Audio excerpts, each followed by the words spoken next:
Hi, this is Carly, recovered alcoholic. Welcome back to episode 39 of North Star Big Book. We are in the family Afterward. We're on 125, and we are talking about a topic that really can plague us, and I've dealt with and struggled with and have recovered from almost completely, except for a few random times.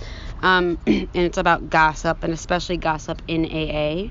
So in 125, where it says another principle, so we just underline right before that the sentence, we do talk about each other a great deal, but we almost invariably temper such talk by a spirit of love and tolerance. And I wrote the word gossip. And then I underlined another principle we observe carefully is that we do not relate intimate experiences of another person unless we are sure he would approve. And I wrote next to that, not spiritually fit when gossiping. So if I'm gossiping about somebody, then that means I'm not spiritually fit, because that means I'm not okay enough with myself, and I need to talk about somebody else's life, which is really yucky, and it's not something I want to do. I also underlined, we find it better when possible to stick to our own stories, and that is our principle in AA. It's what we believe in, and it's something that we try to live with, because we don't want to talk about someone else's stuff, and it can cause a lot of harm and mistrust, and trust is the only currency we have in these rooms. I can't remember if I talked about this last week, but the way that I got over my need for gossip, because I loved gossip, was when I realized it was causing a lot of harm within the rooms and for myself and within my friends and stuff, was I became someone who needed to change where I was gossiping. So I ordered In Touch magazine, which people don't even order magazines anymore, but I ordered In Touch magazines, and I learned all about the lives of celebrities, and I learned all about their juicy secrets, and so I would gossip about that, and I refused to gossip about people I knew, and I did that for like 3 or 4 years, and I just completely stopped talking about other people. And then I got to another place in my sobriety where I was like, I don't care about these celebrities at all, and I don't want to read this stuff anymore, and I just stopped doing it at all. The rule I have for myself, and I fall short because I'm human, but the rule I have for myself is what I'm saying something that I would be okay if the other person that I'm speaking about is standing behind me and I don't know. And so if I'm okay if they're coming up to the table and I'm saying this, or I'm confronted with it from them, that, did you say this? And I would say, yes, I have no problem saying that about, you, because this is why, then that's fine. But almost never am I okay about sharing something with one person in secrecy that I'd want the person I'm talking about to hear. So that's how I figure it out. It says, a man may criticize or laugh at himself, and it will affect others favorably, but criticism or ridicule coming from another often produces the contrary effect.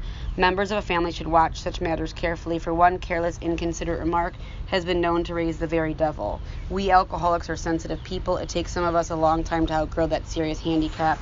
And one thing I would like to share is, this also includes if someone is relapsed or is out drinking. It's not my place to share what they're doing. I will share that I have had 4 sponsors that are no longer sober. One of them got sober again, and I'll talk about that. I don't tell their names. If somebody wants to know where Jane is, and Jane and I used to be besties, and she's not around anymore, I'm not going to say she's drinking. I'm going to say, why don't you give her a call or shoot her a message? It's not my place to share if someone is out or relapsed. That's their place. It says, many alcoholics are enthusiasts. They run to extremes. At the beginning of recovery, a man will take as a rule one of 2 directions. I underlined, he may either plunge into a frantic attempt to get on his feet in business, or on the top of 126, I underlined, or he may be so enthralled by his new life that he talks or thinks of little else. And that's when we get like super excited about AA, and that's all we talk about. We think everybody that we know is a potential alcoholic. In either case, certain family problems will arise. With these, we have had experience galore. So the first 100 men and women are telling us that they've had both. They've had when they rush too much into making money again, or when they are like super AAs. I underlined, we think it dangerous if he rushes headlong at his economic problem. So this is the first 100 men and women's experience. The family will be affected also, pleasantly at first as they feel their money troubles are about to be solved, then not so pleasantly as they, I underlined, find themselves neglected. And I wrote above that, have to give them time. And that's really important for the family of an alcoholic that's just beginning in recovery. And that's why there's the suggestion about Families Anonymous and Al-Anon and Alateen, because just because someone's getting sober doesn't mean that they're not going to come back into your life. They have to do a ton of work and be of service and leave the house to go to meetings and help other people. And we don't want to make the alcoholic feel like they can't do that. But there's also a need for balance, which we're going to talk about in a minute. And I think which a lot of us have faced when we don't know how to balance. I did not know how to balance. I went to like 10 meetings a week for my first 5 years. It says, Dad may be tired at night and preoccupied by day. He may take small interest in the children and may show irritation when reproved for his delinquencies. If not irritable, he may seem dull and boring and not gay and affectionate as the family would like him to be. Mother may complain of inattention. They are all disappointed and often let him feel it. Beginning with such complaints, a barrier arises. He is straining every nerve to make up for lost time. He is striving to recover fortune and reputation and feels he's doing very well. I wrote on the side, good intention, no balance. So he's working so hard, and he's like, get off my back. And we want to find a way to have balance. Sometimes mother and children don't think so. Having been neglected and misused in the past, they think father owes them more than they are getting. They want him to make a fuss over them. They expect him to give them the nice times they used to have before he drank so much, and to show his contrition, which means sincere penance. They want him to show that he's sorry for what they suffered. I underline, but Dad doesn't give freely of himself. I underlined, resentment grows, and I underlined, he becomes still less communicative. Sometimes he explodes over a trifle. I wrote next to that, pattern, not doing 10 and 11. So we don't have to explode anymore over anything because we're doing a 10 step and 11 step every day. And if we're exploding a lot, most likely it's because we're not doing that work. The family is mystified. They criticize, pointing out how he is falling down on a spiritual program. This sort of thing can be avoided. Both father and the family are mistaken, though each side may have some justification. I underlined, it is of little use to argue. There they go again with that. Basically, they tell us over and over and over in the book, we're not going to argue anymore. That's just going to be removed. I've mentioned before that about 4 months ago, I made the decision I was no longer going to use the tool of yelling at my kids. And I went into that. I've tried to approach not yelling so much and, yelling less for my whole parenting. I wasn't a big yeller, but I yelled, and then I would feel yucky about it, as most parents do, when my patience got short. And what I realized at that point was it's never, ever, ever given me the result I wanted as a parent. My kids have never responded well to the yelling. I always feel yucky about myself after it.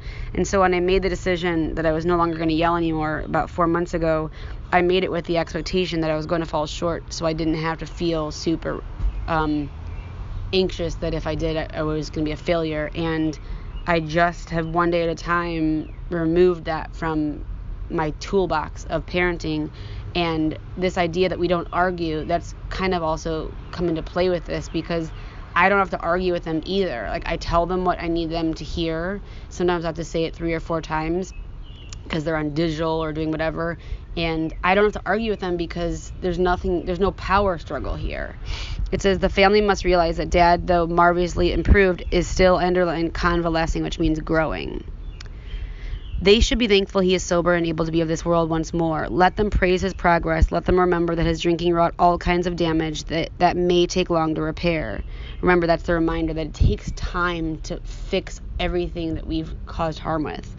If they sense these things, they will not take so seriously his periods of crankiness, depression, or apathy, which will disappear when there is tolerance, love, and spiritual understanding. So they're also telling me here that there are going to be periods of crankiness, depression, or apathy, and that the way that I should approach them as a family member or as a loved one of an alcoholic is I should be tolerant, loving, and spiritually understanding. I underline the next 2 sentences. It says the head of the house ought to remember that he is mainly to blame for what befell his home. And I underline and put a star. He can scarcely square the account in his lifetime. So above that paragraph, I wrote step 10. That's what we're really talking about here. That's how we do this. Must work constantly at home. And I have written down on my side, and you can write whoever your people are. I wrote to my parents, my children, my husband, to society, AA.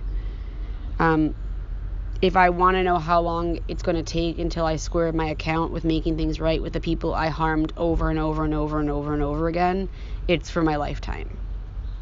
That doesn't mean I walk around groveling. It just means that I know that I owe, and that even when I don't want to do things, which is a lot of the times because I don't like to do anything mostly, my job is to show up and grow up.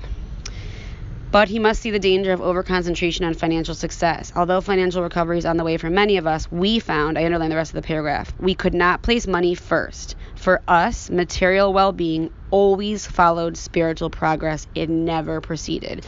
So that's a really important principle for me to remember. Focus on the spiritual progress and everything else will fall into place. It doesn't mean I'm going to become rich if I focus on my steps. It just means everything will fall into place. The next paragraph I wrote above it, sobriety at home. And I underlined the next two sentences. Since the home has suffered more than anything else, it is well that a man exert himself there. I underlined and starred, he is not likely to get far in any direction if he fails to show unselfishness and love under his own roof.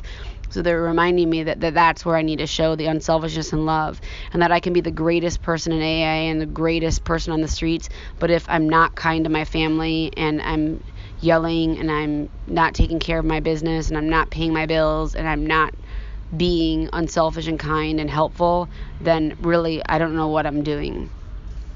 We know there are difficult wives and families, but the man who is getting over alcoholism must remember he did much to make them so. And underline the next sentence. As each member of a resentful family begins to see his shortcomings and admits them to the others, he lays a basis for helpful discussion. So my responsibility is to admit my shortcomings, to see my shortcomings and to admit them to others, and to start a helpful discussion. These family talks will be constructive if they can be carried on, I underline, without heated argument, self-pity, self-justification, or resentful criticism. So that's how I want to approach my family.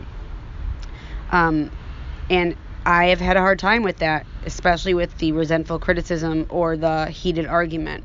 And in my nightly 11 step, I have a question that says, was I respectful to my dad at work today? Because I get to work with my dad and my brother and my uncle at work, and I have a hard time with my dad.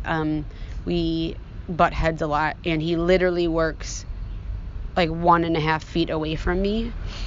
He used to work next to me. Now he works behind me and next to me. So it's really close quarters. And I would say 80 to 90% of the time now I get to answer yes at the end of the night, which before it was really hard.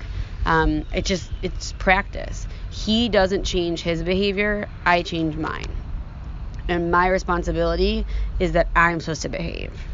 It says, little by little, mother and children will see that they ask too much, and father will see he gives too little. I underlined, giving rather than getting will become the guiding principle. And there's another new tool, new reminder, new mantra for my life.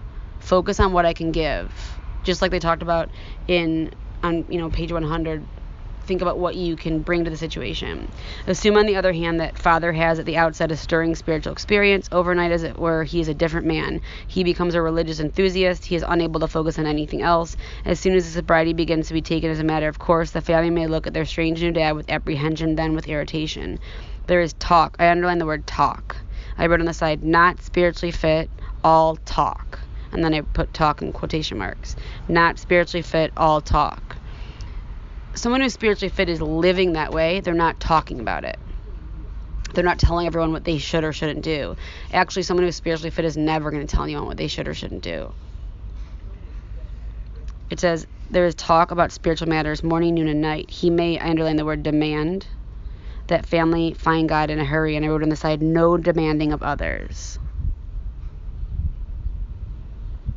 No demanding of others. It says, or I underlined, exhibit amazing indifference to them, and say he is, I underlined, above worldly consideration. So now they're on the path of spirituality, and they believe that they have this new information, and that they're so amazing, and that they're so above, and that everyone needs to get on board, and it can be yucky to be around.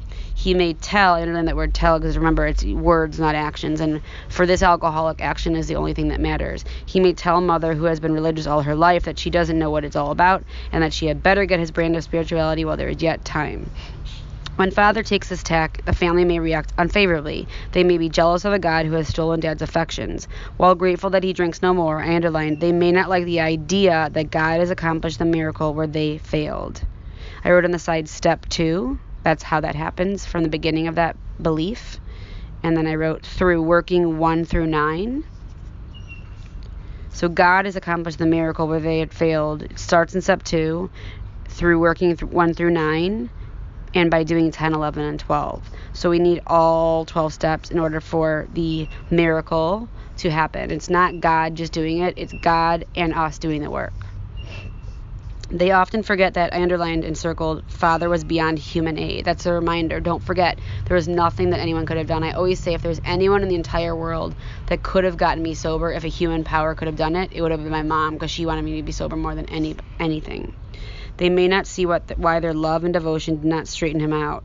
Dad is not so spiritual after all, they say. I underlined, if he means to right his past wrongs, why all his concern for everyone in the world but his family? What about his talk that God will take care of them? They suspect father is a bit balmy. He is not so unbalanced as they might think. Many of us have experienced dad's elation. That was me. I was Miss AA my first year or two of sobriety, and I told all my old friends basically that they needed to be in AA. And it took one of my really good friends telling me that I was really annoying with my sobriety stuff to realize that I was not carrying the message in an attractive way. I was carrying it in an obnoxious, annoying way. We have indulged in spiritual intoxication. Like a gaunt prospector, belt drawn in over the last ounce of food, our pick struck gold. And the reason why that happens is we've had hope for the first time in our lives. I wrote on the bottom of the page, I became undead.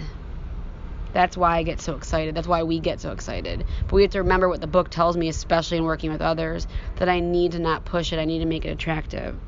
Joy that I released from a lifetime of frustration knew no bounds. On the top of 129, I wrote the word partnership. And we're going to see another one of those beautiful sacred promises between me and my higher power. Father feels he has struck something better than gold. For a time, he may try to hug the new treasure to himself. And here's the partnership. So I underlined and starred and bracketed, and this is the partnership. He may not see at once that he has barely scratched a limitless load, which will pay dividends only if he mines it for the rest of his life and insists on giving away the entire product. So I double underline the word if after only if. And then I double underline mines it, and that's 10, 11, and 12. So I'm only going to find the limitless load through 1 through 9, through clearing out the wreckage of my past, cleaning up my hallway and fixing things up. And then I'm going to take care of my beautiful hallway between me and my higher power in 10, 11, and 12 for the rest of my life. So my job is to get through 1 through 9, to clean my hallway in 10, 11, and 12 daily, to give away everything I'm given, and then I'm going to get a limitless load from the universe. And I wrote next to the word product, I wrote new contract, God and self. New contract, God and self. And then in parentheses, I wrote work to be done. So there's work to be done. If the family cooperates, Dad will soon see that he is suffering from, I underlined, a distortion of values. He will perceive that, I underlined, his spiritual growth is lopsided. That for an average man like himself, I underlined, a spiritual life which does not include his family obligations may not be so perfect after all. So I put a star next to that. If the family will appreciate that Dad's current behavior is but a phase of his development, all will be well. In the midst of an understanding and sympathetic family, these vagaries of Dad's spiritual infancy will quickly disappear. So if I have this spiritual life, but I'm not showing up to my family obligations, then I'm not really doing the justice of what our program wants us to do. The opposite may happen should the family condemn and criticize. Dad may feel that for years his drinking has placed him on the wrong side of every argument, but that now he has become a superior person with God on his side. If the family persists in criticism, this fallacy may take a still greater hold on Father. Instead of treating the family as he should, he may retreat further into himself and feel he has spiritual justification for so doing. Though the family does not fully agree with Dad's spiritual activities, they should let him have his head. So they're saying let him think about the spiritual stuff and let him get excited about it, because we'd rather he was excited about it than not doing it at all. even if he displays a certain amount of neglect and irresponsibility towards his family. I underlined, it is well to let him go as far as he likes in helping other alcoholics. I wrote on the side, helping other alcoholics right away. Helping other alcoholics right away. And then I underlined the next sentence. During those first days of convalescence, this will do more to ensure his sobriety than anything else. So that the most important thing we can do is help others. I would rather the new person threw themselves into working with others and showing up than threw themselves into making money. It says on the 130, though some of his manifestations are alarming and disagreeable, we think the dad will be on a firmer foundation than the man who is placing business or professional success ahead of spiritual development. He'll be less likely to drink again, and anything is preferable to that. So they're telling me here that if I focus on my spiritual development, I'm going to be less likely to drink than if I focus on my money stuff. Those of us who have spent much time in the world of spiritual make-believe have eventually seen the childishness of it.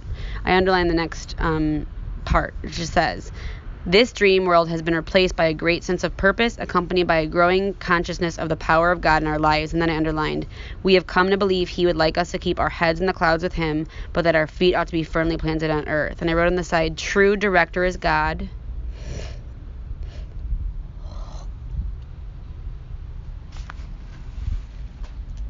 So the true director is God. And then I wrote, our work is here.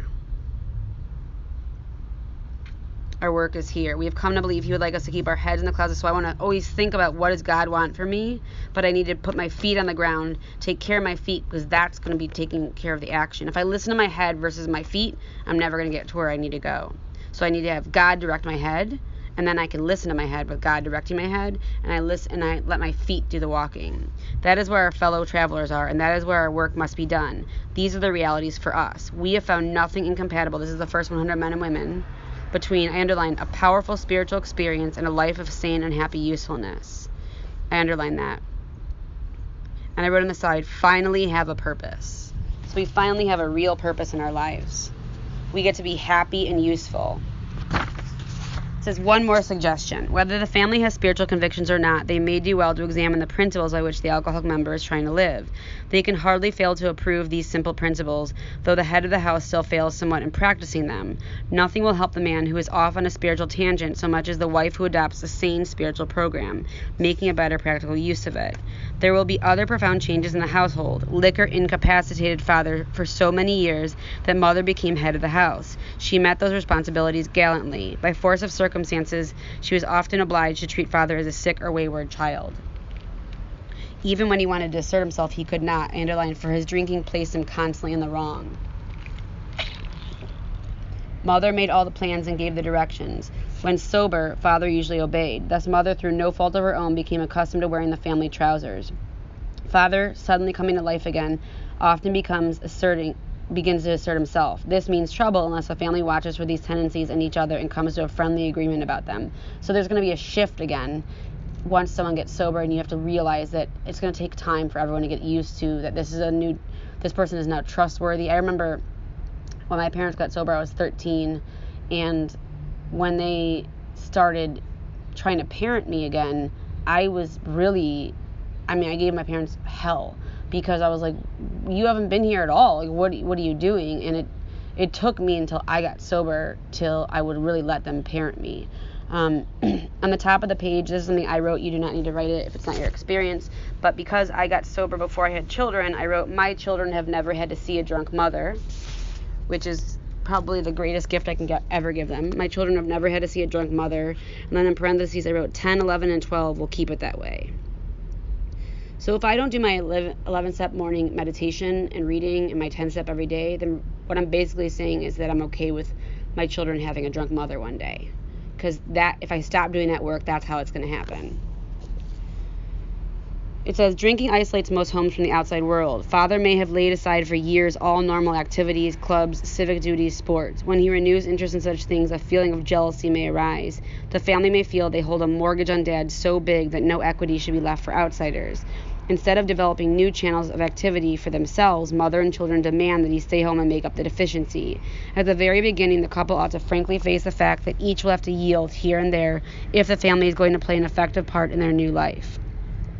Father will necessarily spend much time with other alcoholics, but this activity should be balanced. New acquaintances who know nothing of alcoholism might be made and thoughtful consideration given their needs. I underlined the problems of the community might engage attention.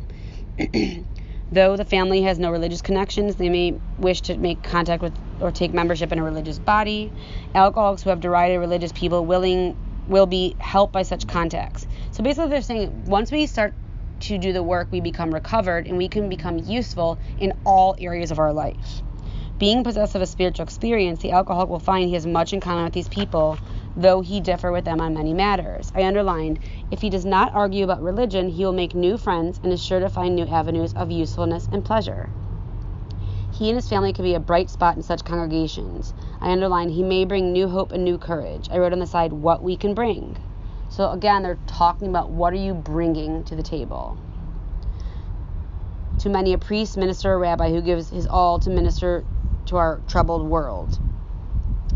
We intend the foregoing as a helpful suggestion only. So far as we are concerned, there is nothing obligatory about it.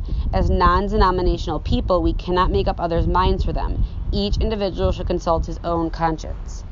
We have been speaking to you of serious, sometimes tragic things. We have been dealing with alcohol in its worst aspect, but we aren't a glum lot. If newcomers could see no joy or fun in our existence, they wouldn't want it. We absolutely insist on enjoying life, and that's the first 100 members. That's the first 100 members and women, men and women, telling us this is what we insist on. We try not to indulge cynicism over the state of the nations, nor do we carry the world's troubles on our shoulders. I underline, when we see a man sinking into the mire that is alcoholism, we give him first aid and place what we have at his disposal. Above what we have, I wrote the steps. So if I don't share with the new person the steps immediately, then I'm not telling them that I have the solution. I'm not giving them the solution. I'm telling them they can suffer in the rooms for longer. For his sake, we do recount and almost relive the horrors of the past. I underline the next sentence. But those of us who have tried to shoulder the entire burden and trouble of others find we are soon overcome by them. I wrote two things on the side there. These are two things that one of my sponsors taught me when I started working with them, and it changed how I sponsored. I wrote, don't become a drama vacuum.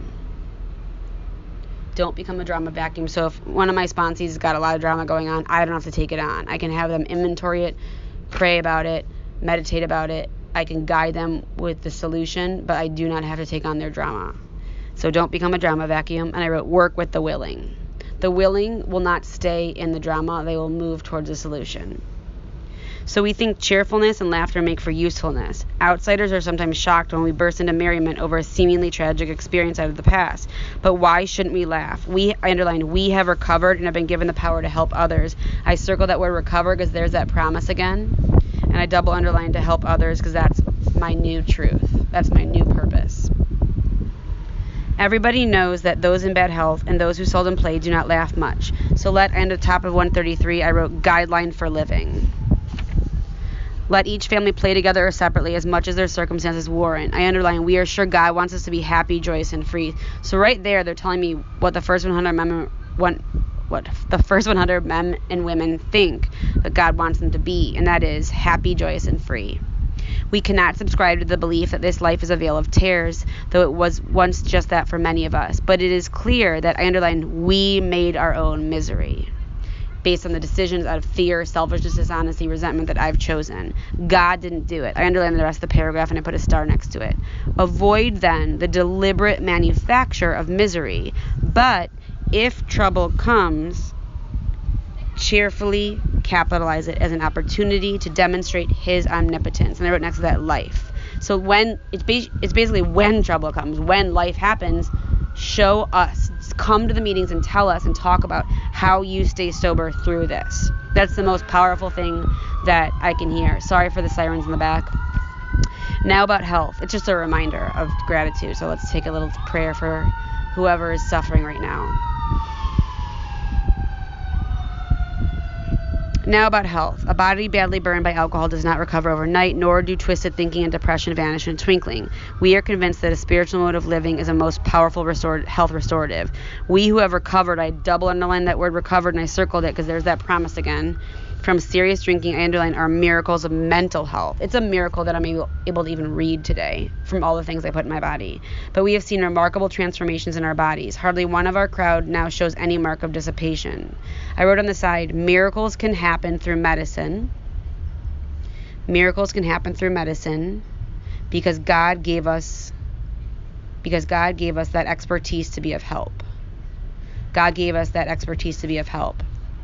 It says, but this does not mean that we disregard human health measures. God has abundantly supplied this world with fine doctors, psychologists, and practitioners of various kinds. Do not hesitate to take your health problems to such persons.